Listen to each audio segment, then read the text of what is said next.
여러분 혹시 이번 주 화요일 5월 21일이 무슨 날인지 아세요? 5월 21일이 부부의 날입니다. 부부의 날. 사실 우리가 5월 달이 되면 가정의 달인데 어버이날, 어린이날 이런 날들은 익숙히 잘 알고 있죠. 그런데 부부의 날은 어떤 날인지 있는지조차 모르는 분들이 계실 수 있는 것 같아요. 우리나라 같은 경우에도 2007년부터 부부의 날을 제정해서 지금까지 국가기념일로 제정해서 섬기고 있습니다. 그럼 여러분들 왜 부부의 날을 갑자기 만들었을까요? 사실 우리는 가정하면 부모, 자녀를 생각하기 쉽습니다. 그런데 이 가정의 출발점은 어디냐면 부부예요. 부부가 남녀가 만나서 부부를 형성함으로 가정이 이루어지는 거죠. 그래서 부부는 가정의 출발점이자 또 동시에 근간이에요. 따라서 부부가 행복해야지만 가정도 행복해질 수 있는 거예요. 그렇기 때문에 이런 이유로 우리 사회도 가정의 날에 부부의 날을 제정해서 이렇게 축하하고 지키고 있는 거죠. 그럼 부부의 날이 왜 5월 21일일까요? 많은 날 중에 왜 21일을 정했을까요? 둘이 합쳐져서 남편과 아내 두 사람이 하나가 되는 것이 부부이기 때문이에요. 그래서 21일을 부부의 날로 만든 거죠. 이것은 성경에서 나온 개념입니다. 성경에서 뭐라고 얘기해요? 남녀가 합쳐져서 하나가 될지라 라고 이야기를 했죠. 실제로 우리나라 같은 경우에는 부부의 날을 제정하는데 기독교인들이 많은 역할들을 했습니다. 실제로 처음 부부의 날을 우리나라에서 실시한 분은 누구냐면 경남 창원에서 목회하시는 권재도 목사님이세요. 이 목사님 부부가 20년 전에 부부의 날을 제정했으면 좋겠다 해서 자신이 섬기는 교회부터 부부의 날을 만들었어요. 그래서 부부가 행복해야지만 가정이 건강해진다 이런 모토로 부부의 날을 지키기 시작했던 거죠. 개인이 먼저. 그러면서 점점 퍼져나가서 우리 사회 전체가 부부의 날을 공감해서 지키게 된 거예요. 그래서 이 부부의 날을 5월 21일로 한 데는 기독교적 배경이 있다는 걸 여러분들이 아시면 좋을 것 같아요.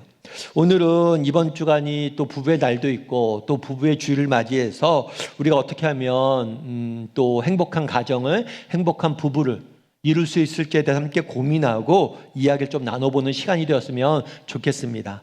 먼저 우리 18절 말씀을 같이 한번 읽어볼까요? 다시 한번 읽어보면 좋을 것 같습니다. 같이 읽도록 하겠습니다. 여호와 하나님이 이르시되 사람이 혼자 사는 것이 좋지 아니하니 내가 그를 위하여 돕는 배필을 지으리라 하시니라. 하나님께서 처음에 아담을 만드셨어요. 사람을 만드셨어요.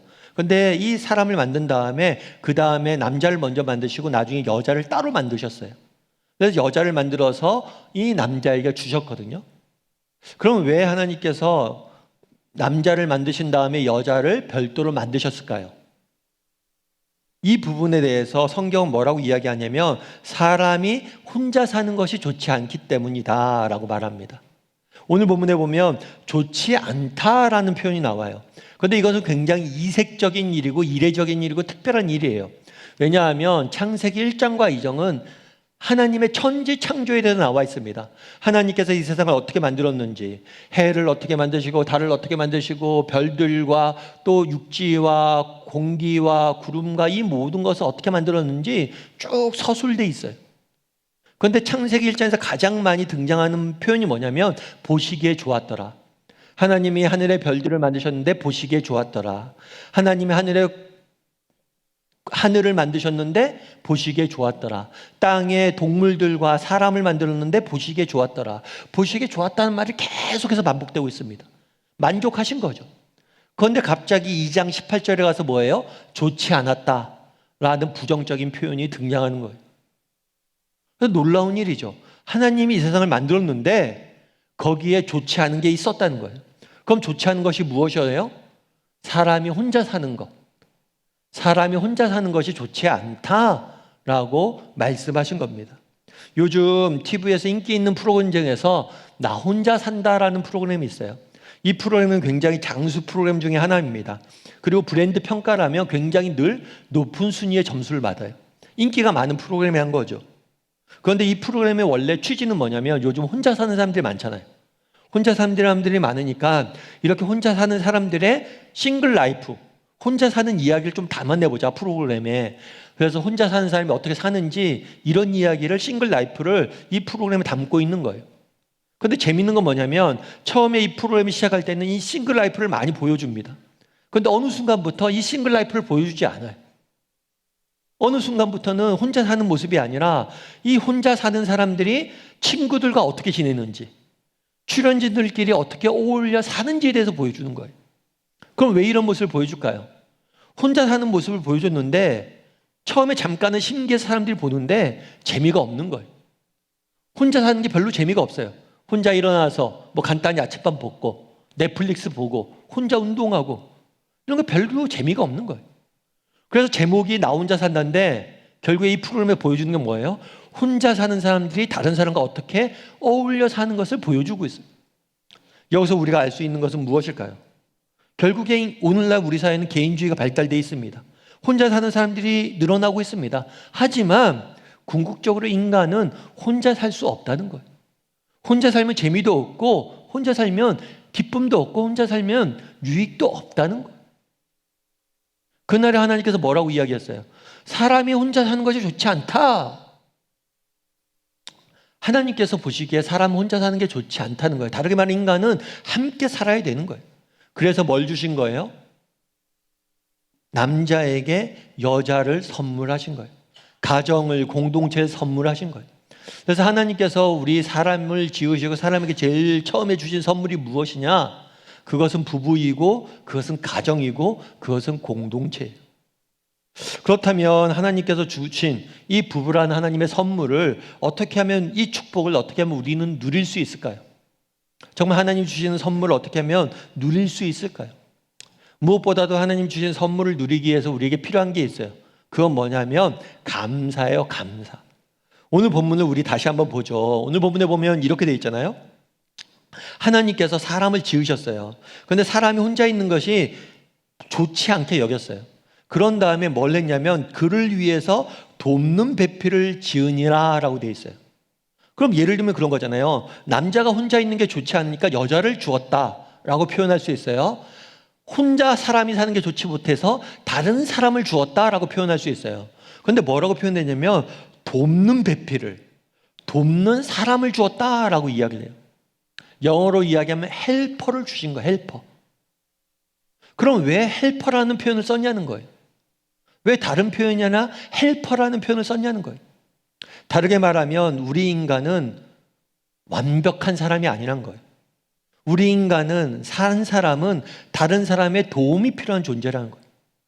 우리는 완벽한 존재가 아니고 우리는 누구나 부족함과 연약함이 있는 존재라는 것을 알아야 된다는 거예요. 여러분, 우리는 완벽한 존재들이 아닙니다.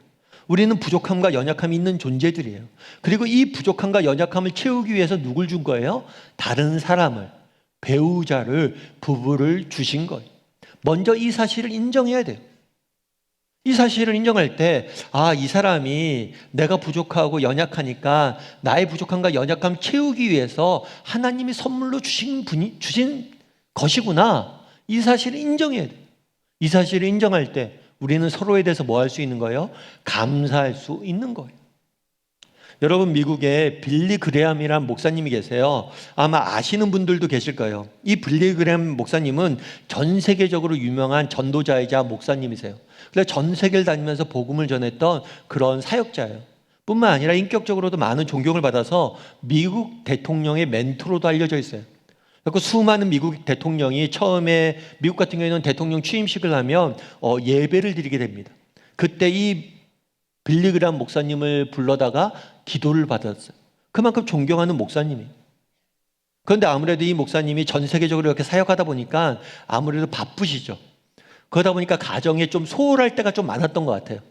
그래서 한 번은 기자가 이 사모님한테 그런 얘기를 했어요. 사모님, 목사님이 바쁘셔서 가정을 좀 못 돌볼 때도 많았을 것 같은데 혹시 이혼하고 싶었던 적은 없으셨어요? 이혼하고 싶은 적이 없는지 질문한 거예요. 짓궂은 질문한 거죠. 그랬을 때 이 사모님이 뭐라고 답했을까요? 이 사모님이 이렇게 답했어요. 저는 절대로 이혼할 생각은 안 했습니다. 한 번도 이혼할 생각은 하지 않았습니다. 그런데 가끔 죽이고 싶었을 때는 몇 번 있습니다. 이렇게 이야기한 거예요. 정말 내가 기독교인이기 때문에 이혼하는데 죽이고 싶을 때가 있었다. 그만큼 뭐예요? 남편이 마음에 들지 않고 남편의 단점들이 보일 때가 있다는 거예요. 그렇죠. 세상 사람들이 보기에는 뭐냐면 굉장히 존경하고 인격적으로 훌륭한 목사님이에요. 그런데 사모님이 보기에는 단점과 부족한 점이 많았던 거예요. 심지어 죽이고 싶을 정도로 그런 것들이 많았다는 거죠. 어떤 목사님이 있어요. 이 목사님 같은 경우 아버님이 교회 내에서 아버님 굉장히 인격적인 분이에요. 그래서 교회 내에서 칭찬이 자자했어요. 그래서 교회만 가면 주변 분들이 아버님에 대한 칭찬을 많이 했대요. 그럴 때마다 어머님이 하신 얘기가 있어요. 어떤 얘기를 하셨을까요? 어머님이 누군가 아버님을 칭찬하면 어머님이 늘 했던 얘기 뭐냐면, 하나님은 아십니다. 하나님은 아십니다. 왜 하나님은 아시다고 그랬을까요? 사람들에 대해 남편이 칭찬받지만 여러분들이 모르는 이 남편의 단점들이 아내는 아는 거예요. 그럼 왜 이런 현상이 일어날까요? 왜 이런 현상이 일어날까요? 그것은 부부가 그만큼 가까운 사이이기 때문이에요. 그래서 상대방에 대해서 누구보다 잘 알기 때문에 정말 배우자의 진짜 모습에 대해서, 진정한 성품에 대해서, 은밀한 삶의 모습에 대해서 속속들이 누구보다도 잘 아는 게 배우자예요. 때로는 나보다 나에 대해서 더 잘 아는 게 누구예요? 나의 배우자예요. 사실 배우자만큼 우리에 대해서 잘 아는 사람이 없어요. 정말 우리는 누구나 성격적인 면에서나 생활적인 면에서나 여러 면에서 결함이 많은 존재들이에요. 그런데 결혼하지 않으면 이 사실에 대해서 정확히 몰라요. 심지어 부모들도 자녀에 대해서 몰라요. 심지어 친한 친구도 몰라요. 나 자신도 몰라요. 내가 어떤 단점이 있는지. 그런데 결혼해서 살다 보면 그 단점들이 보이는 거죠. 특별히 누구에게 보이는 거예요? 부부에게 보이는 거예요. 그래서 부부는 결함을 감출 수가 없어요. 뿐만 아니라 그러다 보니까 정말 나의 단점, 인격적인 모난 점들을 아내가, 남편이 알게 되니까 이로 인해서 뭐예요? 실망하고 상처받고 때로는 낙심하게 되는 거예요. 그렇기 때문에 정말 남들이 모르는 그런 단점들을 부부들은 보는 거죠. 그래서 우리가 뭘 해야 되는 거예요? 감사해야 돼요. 정말 내가 부족하고 연약하잖아요. 그런데 나의 부족함과 연약함을 나보다 더 많이 알잖아요. 그로 인해서 가장 많은 피해 있는 사람이 누구예요? 바로 내 옆에 있는 부부예요. 남편이고 아내예요. 그럼에도 불구하고 나와 함께 있어 주잖아요. 나의 부족함과 연약함을 알지만 인내하면서 나와 함께 있잖아요. 이것이 얼마나 감사한 일이에요. 또 내가 결혼하지 않았다면, 내가 부부를 만나지 않았다면 결코 알 수 없는 나의 모습을 발견하게 하고 또 그런 모습을 내가 다듬게 하고 나를 변화시켜 나가잖아요. 얼마나 감사한 거예요. 그래서 정말 우리가 하나님이 주신 이 부부란 선물을 맛보기 위해서, 정말 하나님이 주신 가정이라는 선물을, 축복을 누리기 위해서 우리가 필요한 것이 있어요. 서로의 존재에 대해서 감사해야 돼요. 야, 내가 정말 부족함이 많은 사람인데 이런 나랑 살아주는구나. 그것만으로 칭찬받을 만한, 감사할 만한 충분한 이유가 된다는 거예요. 어느 유명한 여자 아나운서가 쓴 글을 봤어요. 이 여자 아나운서는 이제 나이가 들어서 이제 아나운서가 너무 바빴던 거예요. 그래서 남자도 제대로 못 사귀었어요. 그래서 결혼할 때가 됐는데 중매 누구 소개로 청년을 만났어요. 결혼 배우자를 만난 거죠. 만났는데 이 배우자가 마음에 들어요. 다 마음에 들어요. 직장도 그렇고 성품도 그렇고 다 마음에 들어요. 그런데 한 가지 마음에 안 드는 게 있어요. 그건 뭐냐면 형제가 교회를 안 다녀요. 그러다 보니까 이 자매가 그런 얘기를 한 거예요. 나랑 결혼하려면 교회를 다녀야 됐다. 그랬더니 이 형제가 자매를 너무 좋아했어요. 그래서 뭐라냐면 알았다. 내가 다니겠다. 그렇게 해서 결혼을 했습니다. 교회 다니고 약속하고. 근데 문제가 생겼어요. 무슨 문제가 생겼을까요? 이 자매가 그 얘기를 한 거예요. 내가 결혼 조건을 잘못 들었다고. 결혼 조건이 교회 다니는 거잖아요. 그러니까 진짜 다니기만 했대요. 믿진 않고, 예수 믿지 않고 다니기만 한 거예요. 그러니까 이 아나운서가, 이 자매가 답답한 거예요. 교회는 가는데 믿음은 없으니까 답답하고. 그러다 보니까 남편에 대해서 뭐예요? 불만이 생기기 시작하는 거예요. 불만이 그렇게 조금씩 쌓이다 보니까 남편이, 정말 남편을 보기만 해도, 남편이 자고 있는 모습까지도 미워 보이는 거예요. 아무것도 마음에 안 들고 아무것도 안 해도 미워 보이는 거예요. 그러다가 어떻게 할까 고민하다가 어느 순간 깨달음이 하나 생겼대요. 어떤 깨달음이 생겼냐면, 내가 이렇게 남편에 대해서 불만이고 남편에 대해서 마음에 드는 게 없는데 내가 남편을 위해서 제대로 기도는 해봤나? 이런 생각이 들더래요. 그래서 남편을 위해서 내가 기도해야겠다. 그래서 남편을 위해서 시간을 정해서 기도 시간에 꼭 남편을 위해서 기도하고, 또 다락방 같은 데서도 남편의 기도 제목 내놓고 남편을 위해서 기도 부탁하고 이렇게 기도를 했대. 근데 이렇게 기도를 하다 보니까 6개월 있다가 변화가 생긴 거예요. 변화가 생겨서 남편이 어느 날 갑자기 잘생겨 보였대요. 놀라운 일이죠. 남편이 잘생겨 보이면 이상한 일이라고 그러더라고요. 그래서 왜 이렇게 됐냐? 마음에 변화가 생긴 거예요. 남편을 위해서 기도하다 보니까 그래도 고맙잖아요. 예수는 안 믿어도 교회에 다녀준다고 약속했고 그 약속은 지키고 있잖아요. 그리고 여러 가지 면에서 고마운 점들이 많이 보이더래요. 기도하다 보니까. 그건 관계가 좋아진 거죠. 그리고 이 남편도 이 형제도 나중에 예수를 믿게 됐어요. 어떻게 믿게 됐냐면 내가 당신 때문에 믿게 됐다고. 참 당신 보면서 믿음이 정말 좋은 거구나. 나 같은 남자랑 살기 되게 힘들 텐데 그래도 날 위해서 기도하고 날 위해서 기도한다고 말하고 날 위해서 진심을 애쓰는 모습이 자기가 감동이 됐다는 거예요. 그래서 믿음이 좋은 것이구나 생각을 해서 믿게 됐다는 거예요. 여러분, 우리는 부족한 사람들이 모여서 사는 게 가정이고 가족이에요. 나의 부족함을 누구보다 잘하는 게 누구예요? 나의 배우자예요. 그럼에도 불구하고 나와 함께 이곳에 같이 있잖아요. 이것 자체로 얼마나 고맙고 감사한 일이에요. 그래서 우리가 먼저 무엇보다도 뭘 해야 돼요? 서로에 대해서 감사할 수 있어야 돼요. 정말로 우리가 서로에 대해서 감사할 때, 서로의 수고와 서로의 존재에 대해서 감사할 때 정말 하나님이 주시는 이 가정의 결혼의 행복을 맛볼 수 있는 거예요. 바라기는 우리 다음의 식구들이 정말 서로에 대해서 감사할 수 있는 사람들이 되었으면 좋겠습니다. 우리 옆 사람에게 한번 인사할까요? 함께해 주셔서 감사합니다. 한 번 더 인사할까요? 진심으로 감사합니다. 첫 번째로 우리가 하나님이 주시는 은혜를 맛보기 위해서 필요한 것이 있어요. 그건 감사예요. 근데 두 번째로 필요한 것이 있어요. 그건 뭐냐면 기다림이에요. 기다림. 오늘 본문에 보면 이렇게 돼 있어요. 하나님께서 남자가 혼자 사는 것이 좋지 않아서, 사람이 혼자 사는 것이 좋지 않아서 그를 위해서 돕는 배필을 주셨다고 그랬잖아요. 이 돕는 배필은 영어로는 헬퍼예요. 헬퍼. 돕는다는 게 헬퍼죠. 도와주는 배필을 주는데, 그러면 하나님께서 나를 이 가정에 보낸 게 우리 아내를, 우리 자녀들을, 부모를 도우라고 보낸 거예요. 그러면 내가 어떻게 도울 수 있냐는 거예요. 여러분, 다른 사람 돕기 위해서 우리에게 무엇이 필요할까요? 여러분, 다른 사람 누군가를 위해서 돕기 위해서, 누군가를 위해서 돕는데 누군가를 돕기 위해서 가장 필요한 것이 있어요. 무엇보다도 중요한 것이 있어요. 그건 뭐냐면 기다림이에요. 정말 다른 사람을 돕기 위해서는 뭐가 필요해요? 기다림이 필요해요. 여러분, 우리가 자녀를 키울 때 느끼는 것이 있죠. 아이가 태어나면 저절로 자랍니까? 사실 아이가 출산하는 게 쉽지 않죠. 출산의 고통을 겪어서 힘들게 아이를 낳습니다. 그럼 아이를 낳으면 끝인가요? 아이가 저절로 자라나요? 아니에요. 정말 아이가 말 한마디 하는 것도, 아빠라는 말 한마디를 해요. 아이가 저절로 아빠라는 말을 하나요? 아니죠. 가르쳐야 되죠.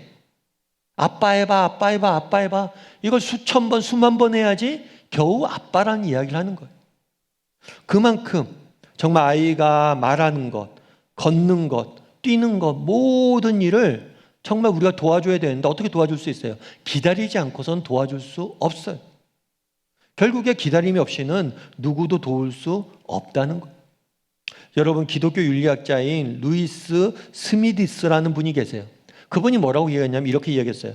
결혼하고 지금까지 아내는 적어도 5명의 다른 남자들과 살아왔습니다. 그런데 5 사내는 모두 다름 아닌 나 자신이었습니다. 예전에 나와 이어주는 연결고리는 이름 하나뿐이었습니다. 그 이름마저 없었다면 내가 누구였는지조차 찾기 힘들었을 것입니다. 무슨 얘기냐면 결혼해서 25년을 살았어요. 그런데 이 25년 동안 아내는 5명과 살았다. 무슨 얘기냐면 내가 그만큼 5번이나 자신이 변했다는 거예요. 이 변하는 시간 동안 뭘 한 거예요? 기다려 줄 수 있어야 된다는 거예요. 여러분, 하나님께서 나 혼자 살지 않고 왜 우리의 가정을 선물했습니까? 우리의 가정을 선물함으로 인해서, 이 가정을 형성함으로 인해서 내가 변화되고 달라져요. 여러분 아이를 낳기 전에 여러분과 아이를 낳은 후에 여러분 똑같은 사람입니까? 아니요. 아이가 내게 아무것도 안 해도 아이의 존재만으로 나는 변하게 되어 있어요. 결혼도 마찬가지예요. 왜 하나님이 부부를 만들어 주셨냐는 거예요. 왜 함께 살게 했냐는 거예요. 혼자 살면 변하지 않아요. 그런데 부부를 함께 살다 보면 내가 변화되고 달라진다는 거예요. 그러면 이런 변화, 이런 성숙, 성장을 맛보기 위해서 필요한 게 있어요. 그건 뭐예요? 기다림이에요. 기다려줄 수 있어야 된다는 거예요. 시카고 대학교에 린다 웨이트라는 사회학 교수님이 있습니다. 이 사람은 미국 사회에서 좀 주목을 받았어요. 왜 주목을 받았냐면 결혼은 삶의 질을 개선하는데 매우 긍정적인 역할을 한다면서 이 사람은 이혼하지 않을 것을 권해요. 그러니까 미국 사회에서 굉장히 반향을 일으키죠. 사실 미국 사회는 이혼이 좀 자유로워요. 그러다 보니까 그런데 이혼하지 않고 정말 사는 것이, 결혼이 우리를 더욱더 행복하게 한다고 강력히 주장하기 때문에 이 사람의 주장이 받아지는 거예요. 그래서 이 사람이 뭐라고 얘기하냐면 결혼을 뭐에 비유하냐면 안전벨트에 비유해요. 여러분 안전벨트를 차면 어떻습니까? 불편하죠. 불편해요 처음엔. 하지만 이 안전벨트가 있어서 우리는 생명을 보호할 수 있다는 거예요. 가정도 마찬가지라는 거예요. 전혀 다른 두 사람이 사는데 뭐 불편하지 않으면 이상하다는 거예요. 그런데 그 불편함을 넘어서서 조금만 기다리고 인내하며 참된 기쁨을, 가정이 주는 기쁨을 누리게 된다는 거예요. 그래서 이 사람이 무슨 데이터를 얘기를 하냐면 결혼해서 이혼 위기에 있는 부부를 다 조사를 했습니다. 그래서 이혼 위기에 있는 부부들 중에서 몇 명은 이혼을 하기도 하고 몇 명은 이혼을 하지 않기도 했죠. 그런데 이혼한 사람들에게 나중에 추후에 질문을 해봐요. 그래서 이혼해서 행복해졌습니까? 그랬을 때 5분의 1만 20%만 행복해졌다고 이야기를 해요. 나머지는 그렇지 않다고 답한 거죠. 그리고 이혼 위기에 있는데 이혼하지 않은 사람들, 그 사람들 추적 조사를 했어요. 그런데 5년 뒤에 물어봤어요. 어떠냐고, 행복하냐고. 그랬더니만 그 사람들 중에 3분의 2가 5년이 지난 다음에는 행복하다고 이야기를 해요. 그래서 그 사람이 주장하는 건 그거예요. 뭐냐면 우리가 기다리지 못한다는 거예요. 때로는 부부 사이에 가정에 문제가 있을 수 있는데 그것들을 5년만 기다리면 대부분의 문제는 사라진다는 거예요. 그런데 그걸 기다려주지 못하니까 뭐 하는 거예요? 결국에 우리가 그 결혼이 준 행복을 누리지 못한다는 거예요. 그래서 우리가 결혼 생활에서 기쁨을 누리기 위해서 가장 중요한 건 뭐다? 기다림이란 걸 기다려줄 수 있어야 된다는 거예요. 우리도 마찬가지예요. 여러분 정말 우리가 가정에서 행복을 맛보고 정말 부부 사이 행복을 맛보고 정말 우리가 서로를 돕는, 우리가 성경 그렇게 얘기했잖아요. 돕는 배필로 주셨다는 거예요. 너가 저 사람을 도와야 된다는 거예요. 그럼 도울 때 가장 중요한 게 뭐냐? 기다림이에요. 인내심을 갖고 기다려줄 수 있어야 돼요. 그렇잖아요. 정말 하나님께서 이 사람을 변화시켜 줄 것이고 하나님께서 이 사람에게 은혜 베풀실 것이고 하나님께서 이 사람을 다듬어 주실 것이다. 그래서 하나님께서 이 사람을 아름답게 빚어가실 것이다. 그 사실을 정말 기대하고 기다려줄 수 있어야 된다는 거예요. 19세기 화가 중에서 폴 세잔느라는 화가가 있어요. 이 화가 같은 경우에는 그 당시 최고의 화가 중에 한 명으로 알려져 있어요. 그런데 이 사람의 성격이 굉장히 괴팍해요. 이게 자화상인데 괴팍해 보이죠? 성격이 굉장히 괴팍해요. 굉장히 괴팍한데 이 사람이 괴팍해서 그런 거예요. 막 그림을 그리다가 마음에 안 들어요. 그럼 그림을 구겨서 버려요. 그리고 밖으로 나가는 거예요. 집 밖으로. 바람 쐬고 온다고. 화실 밖으로. 그런 남편들 많잖아요. 자기 분을 못 이겨서 산책 많이 하시는 분들 많잖아요. 그렇게 돌아다니시는 거예요. 그런데 재밌는 건 그 부인이 되게 지러워요. 남편이 구겨서 버리잖아요. 그러면 그 부인이 그걸 쭉 펴요. 펴서 다시 그 위에다 올려놔요. 그러면 그 남편이 이제 분이 불지니까 와서 그 그림을 다시 덧그렸대. 그래서 세잔느가 뭐라고 얘기했냐면 내 그림의 대부분은 우리 아내와의 공동 작품입니다. 왜 공동 작품이라고 그랬을까요? 대부분의 작품들이 버려졌다는 거예요. 그런데 아내가 그것들을 가져다가 뭘 한 거예요? 해줘서 그리게 됐다는 거예요. 그래서 세잔네의 유명한 그림 중에 상당 작품이 그렇게 아내의 도움으로 완성된 거예요.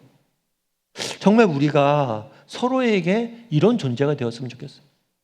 정말 서로를 지지하고 응원하고, 부족하지만 그 부족한 점들을 정말 하나님께서 더 아름답게 빚어가실 것이다. 지지하고 응원하고 그런 관계로 우리를 부르신 거죠. 여러분, 우리는 부족함이 많은 사람들입니다. 그런데 왜 우리를 이렇게 한 가족으로 모았습니까? 서로 도우라는 거예요. 서로의 부족함들을 채우라는 거예요. 그래서 이런 하나님의 목적을 우리 가정 내에서 이루기 위해서 우리에게 필요한 게 있어요. 기다려주는 거예요. 바라기는 우리 다음의 식구들이 좀 서로를 기다려줄 줄 아는 사람이 되었으면 좋겠어요. 특별히 기대감을 가지고 정말 하나님께서 이 사람 가운데 일하실 거라는 믿음을 가지고 서로를 기다려줄 줄 아는 저나 여러분이 되기를 주님의 이름으로 소원합니다. 우리 옆 사람에게 이렇게 인사할까요? 기다려줘서 감사합니다. 한 번 더 인사할까요? 조금 더 기다려 주십시오. 네, 마지막으로 우리가 필요한 것이 있어요. 우리 18절 말씀을 다시 한번 읽어봤으면 좋겠어요. 같이 한번 읽어보도록 하죠. 여호와 하나님이 이르시되 사람이 혼자 사는 것이 좋지 아니하니 내가 그를 위하여 돕는 배필을 지으리라 하시니라. 하나님이 돕는 배필을 주셨어요. 그래서 우리가 서로를 도와야 돼요. 그런데 인간은 한계가 있어요. 정말 우리의 인간의 도움에는 한계가 있어요. 내가 다른 사람을 도울 수 있지만 그 사람을 변화시킬 수도 없고 그 사람을 근본적으로 그 사람의 문제를 근본적으로 해결해 줄 수도 없어요. 결국에 이 도움, 우리 가정의 도움의 원천은 누구냐? 하나님이에요. 돕는 배필을 주신 분도 하나님이잖아요.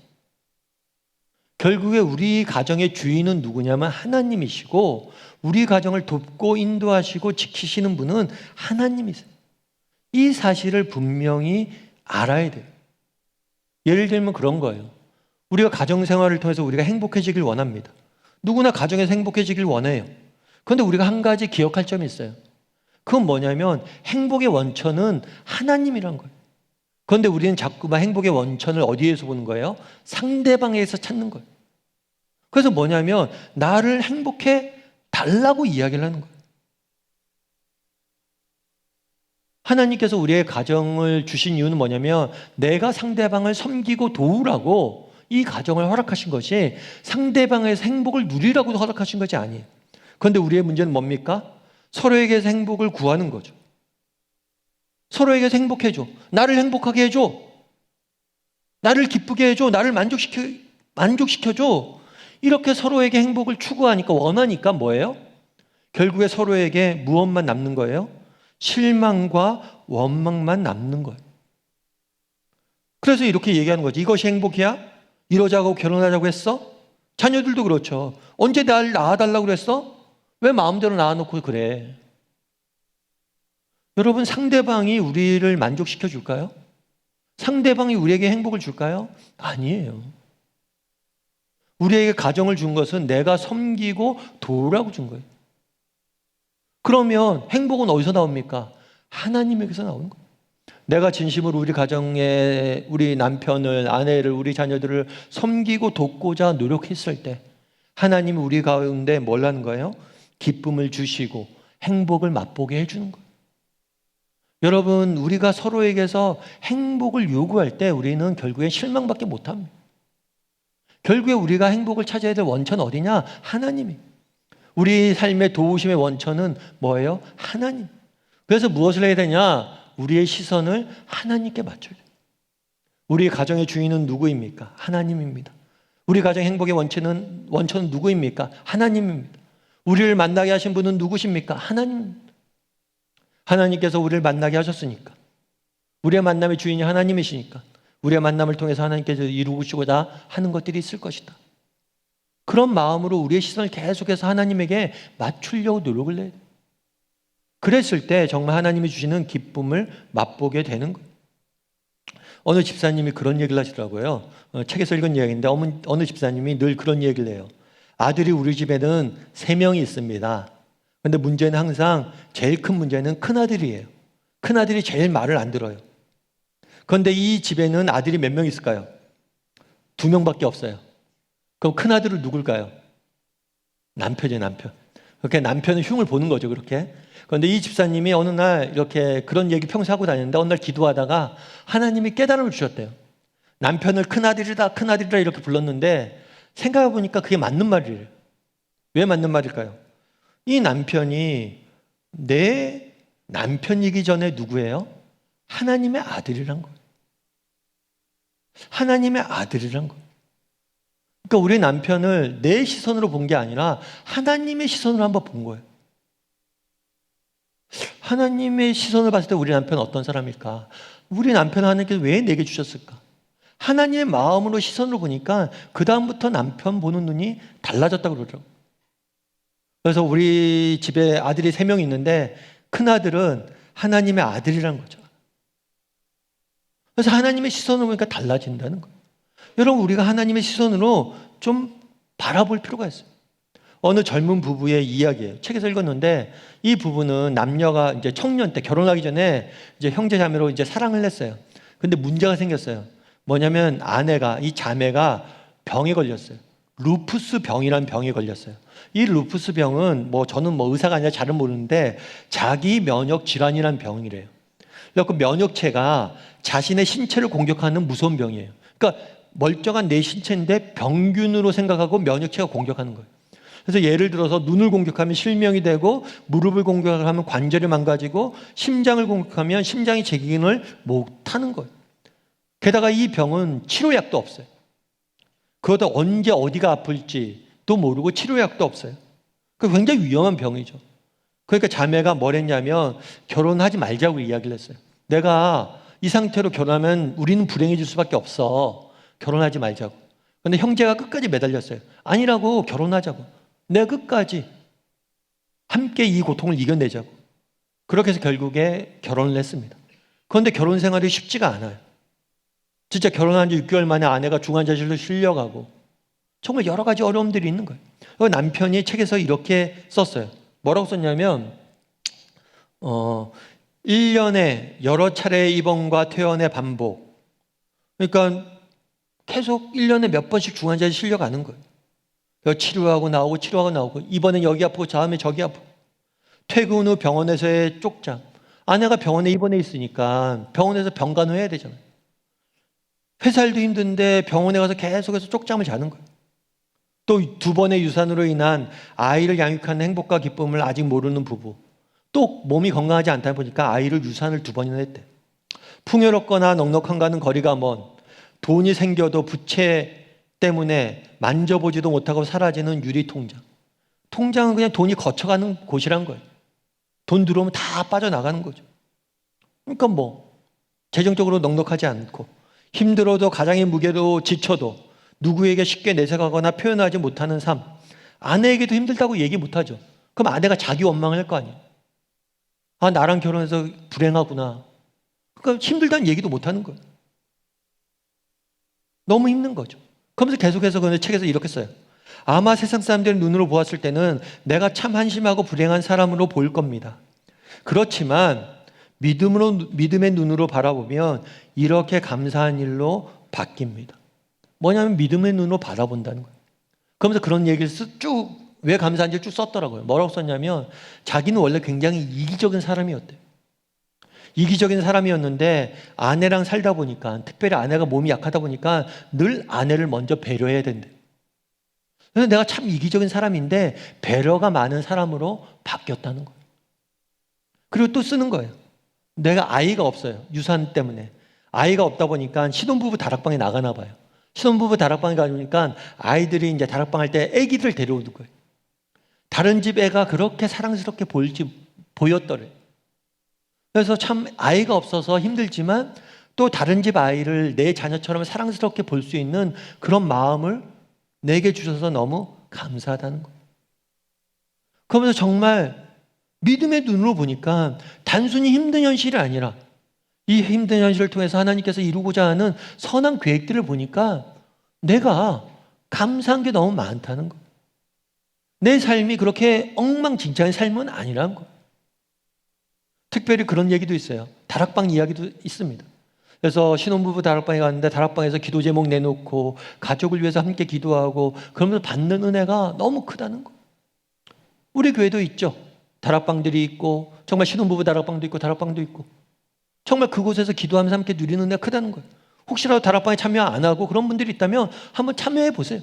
정말 그곳에 누리는 은혜가 정말 큽니다. 그러니까 이런 변화가 어디서 일어났냐? 믿음의 눈으로 보니까 그렇다는 거예요. 나 너가 아니라 정말 우리 가운데 우리 가정을 세우신 하나님, 하나님의 마음으로 하나님의 시선으로 우리 가정을 바라보려고 노력하다 보니까 달라진다는 거예요. 하나님의 은혜로 맛보고 그 은혜로 가정을 제대로 잘 섬길 수 있다는 거예요. 바라기는 우리 다음의 식구들도 마찬가지예요. 여러분, 우리가 오늘 가정의 달입니다. 부부에 대해서 나눴어요. 무엇보다도 우리가 서로에 대해서 감사할 수 있었으면 좋겠습니다. 존재 자체로 감사하십시오. 정말 이 사람을 통해서 내가 변화되어지고 있는 거예요. 나를 위해서 이런 존재를 주신 거예요. 뿐만 아니라 정말 기다려 주십시오. 정말 그 사람이 변화되고 하나님이 아름답게 비춰질 때까지 기다려 주세요. 그것이 우리가 돕는 거예요. 그리고 마지막으로 정말 인간적인 눈이나 시선이 아니라 하나님의 마음으로, 하나님의 시선으로 우리 가정을 서로를 바라볼 수 있었으면 좋겠어요. 그랬을 때 하나님께서 우리 가정을 통해서 놀라운 일들을 이루어 가실 겁니다. 그런 믿음으로 정말 하루하루 살아가는 저나 여러분이 되기를 주님의 이름으로 소원합니다.